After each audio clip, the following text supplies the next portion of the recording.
Hello friends, welcome to my channel latest tricks by Rohit Singh. आज मैं आप सभी को साइनेप्टिक नर्व के कुछ इम्पोर्टेंट पार्ट्स के बारे में बताने जा रहा हूं। तो आइए चलिए शुरू करते हैं। पहले मुख्य रूप से साइनेप्टिक नर्व के दो पार्ट्स होते हैं। पहला होता है साइटोन और दूसरा होता है एक्सॉन। साइटोन किससे कहते हैं? ये जो साइनेप्टिक आपको मेरे मोबाइल स्क्रीन पर पिक्चर दिख रहा है, उस पिक्चर के ऊपरी भाग को हम लोग साइटोन कहते हैं और उसका जो ये निचला पार्ट है इससे इसे हम लोग कहते हैं एक्सॉन। अब थोड़ा साइटोन और एक्सॉन के डीप में भी कुछ पार्ट्स हैं, उन्हें भी हम लोग जान लेते हैं। चलिए, तो ये जो है साइटोन वाला भाग है, इसके बीच में जो ये आपको मिडिल पॉइंट में ये मिडिल पॉइंट दिख रहा है, आपको यहाँ मिडिल पॉइंट है। इस मिडिल पॉइंट को हम लोग न्यूक्लियस कहते हैं। ये जो मिडिल पॉइंट है, इस मिडिल पॉइंट को ही हम लोग न्यूक्लियस कहते हैं। तब जाके आता है डेंड्राइट्स। डेंड्राइट्स किसे कहते हैं? तो ये जो साइटोन है, साइटोन का जो शीर्ष वाला रस्सी नुमा वाला भाग है, साइटोन का ये जो शीर्ष वाला एकदम पतला पतला सा रस्सी नुमा वाला भाग है, इसे हम लोग डेंड्राइट्स कहते हैं। इसे हम लोग ये जो पतला पतला सा रस्सी नुमा रचना है, इसे हम लोग डेंड्राइट्स कहते हैं। फिर यहाँ भी डेंड्राइट्स है, ये देखिए एकदम पतला पतला सा रस्सी नुमा, आपको चित्र दिख रहा होगा, यहाँ भी है पतला पतला सा, इन्हें हम लोग डेंड्राइट्स कहते हैं। फिर इधर भी डेंड्राइट्स हैं, ये जो पतला सा रस्सीनुमा वाला रचना है, ये है, इन्हें हम लोग डेंड्राइट्स कहते हैं।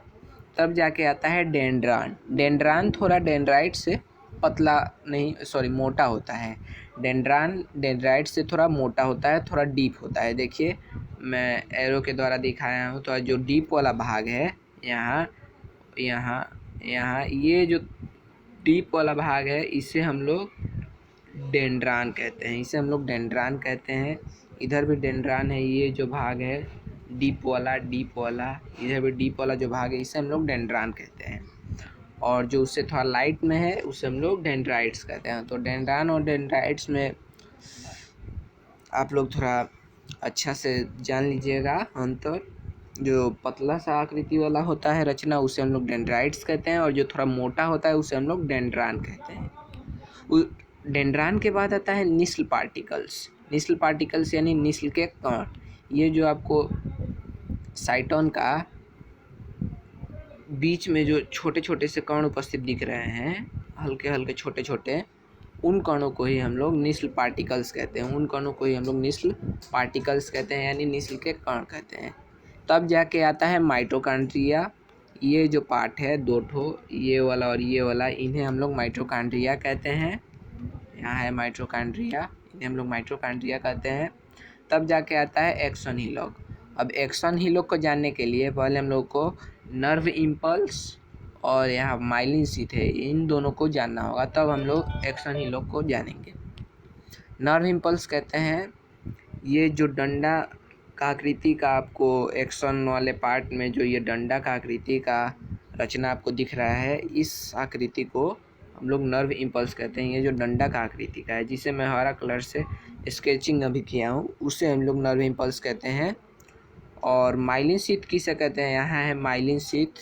माइलिन शीथ कहते हैं, ये जो नर्व इम्पल्स है, इस पर ये जो घुमावदार रचना है, इन घुमावदार रचना को हम लोग माइलिन शीथ कहते हैं। इधर भी है माइलिन शीथ, देख लीजिए, ये जो घुमावदार रचना है, इन्हें हम लोग माइलिन शीथ कहते हैं। तो अब नर्व इम्पल्स हो गया, माइलिन शीथ हो गया, यहाँ नर्व इम्पल्स है, यहाँ माइलिन शीथ है, ये भी हो गया। तो अब एक्सन हीलॉक को जान लेते हैं। नर्व इम्पल्स के जिस पॉइंट से पहला माइलिन शीथ शुरू होती है, उस पॉइंट को ही हम लोग एक्सन हीलॉक कहते हैं। ये देखिए, ये जो पॉइंट है, ये नर्व इम्पल्स का पॉइंट है, और वहाँ से पहला माइलिन शीथ शुरू हो रहा है, तो उसी लिए उस पॉइंट को हम लोग एक्सन हीलॉक कहेंगे। या इधर एक ठो पॉइंट है, इस पॉइंट को हम लोग एक्सन हीलॉक कहेंगे। इस पॉइंट, ये दो पॉइंट है, इन्हें हम लोग एक्सन हीलॉक कह सकते हैं, क्योंकि वहीं से वही नर्व इम्पल्स का ऐसा पॉइंट है जहाँ से माइलिन शीथ शुरू हो रहा है, तो वही शुरुआती स्टार्टिंग पॉइंट को एक्सन हीलॉक कहते हैं। तब जाके आता है साइटोप्लाज्म। साइटोप्लाज्म देखिए मैं एरो द्वारा बताया हूँ, ये जो नर्व इम्पल्स है, ये नर्व इम्पल्स है, उसमें ध्यान से देखिए। तो मैं थोड़ा हल्का हल्का स्केचिंग किया हूँ ताकि आप लोग लगे कि उसमें कोई द्रव उपस्थित है। तो वही जो द्रव उपस्थित होते हैं, उन उपस्थित द्रवों को ही हम लोग कोशिका द्रव हिंदी में कहते हैं और इंग्लिश में साइटोप्लाज्म कहते हैं। नर्व इम्पल्स में उपस्थित द्रवों को ही हम लोग साइटोप्लाज्म कहते हैं। तब जाके आता है नोड ऑफ रेनवियर। अब नोड ऑफ रेनवियर का हिंदी होता है रेनवियर की गांठ। अब इसी से आपको गांठ से समझ में आया होगा कि कोई गैप को या कोई गांठ को, मतलब गैप को ही हम लोग नोड कहते हैं। तो नोड ऑफ उसे रेनवियर कहते हैं। तो ये जो माइलिन शीथ है, यहाँ देखिए, किसी भी दो माइलिन शीथ के बीच के गैप को ही हम लोग नोड ऑफ रेनवियर कहते हैं। यहाँ कोई भी दो माइलिन शीथ ले लीजिए, ये और ये, इसके बीच के गैप को हम लोग नोड ऑफ रेनवियर कह सकते हैं। फिर ये जो माइलिन शीथ है, ये वाला और ये वाला, इसके बीच के गैप को भी हम लोग नोड ऑफ रेनवियर कह सकते हैं। फिर इधर भी माइलिन शीथ है, इधर कोई भी दो पार्ट माइलिन शीथ के गैप को हम लोग नोड ऑफ रेनवियर कह सकते हैं। नोड ऑफ रेनवियर यानी रेनवियर की गांठ, उसे हिंदी में रेनवियर की गांठ कहते हैं। किसी भी दो माइलिन शीथ के बीच के गैप को ही हम लोग नोड ऑफ रेनवियर कहते हैं। तब जाके सबसे लास्ट पार्ट है साइनेप्टिक नर्व का, वो है न्यूरोफ्लूइड। न्यूरोफ्लूइड कहते हैं जो ये एंडिंग पॉइंट है साइनेप्टिक नर्व का, एंडिंग पॉइंट में जो गोल गोल सी आपको आकृति दिख रही होगी, यहाँ गोल गोल सी आकृति दिख रही है चार, उन चार गोल गोल सी आकृतियों में जो उपस्थित द्रव होते हैं, उन द्रवों को हम लोग न्यूरोफ्लूइड कहते हैं। तो एक बार और मैं इम्पोर्टेंट बात बता देना चाहता हूँ कि ये जो साइनेप्टिक नर्व है, इसमें दो प्रकार के रस्सीनुमा आकृति होती है, पहला डेंड्राइट्स और दूसरा डेंड्रान। एक तो इसमें आप सभी को थोड़ी परेशानी हो सकती है पहचानने में। डेंड्राइट्स किसे कहते हैं, तो जो पतला सा आकृति होता है उन्हें डेंड्राइट्स कहते हैं, और जो मोटी मोटी सी आकृति हैं उन्हें हम लोग डेंड्रान कहते हैं। और फिर यहाँ भी दो प्रकार के इधर द्रव भी हैं। तो जो न्यूरोप्लाज्म में द्रव उपस्थित हैं, इधर न्यूरोप्लाज्म में द्रव उपस्थित हैं, उन द्रवों को हम लोग साइटोप्लाज्म कहते हैं।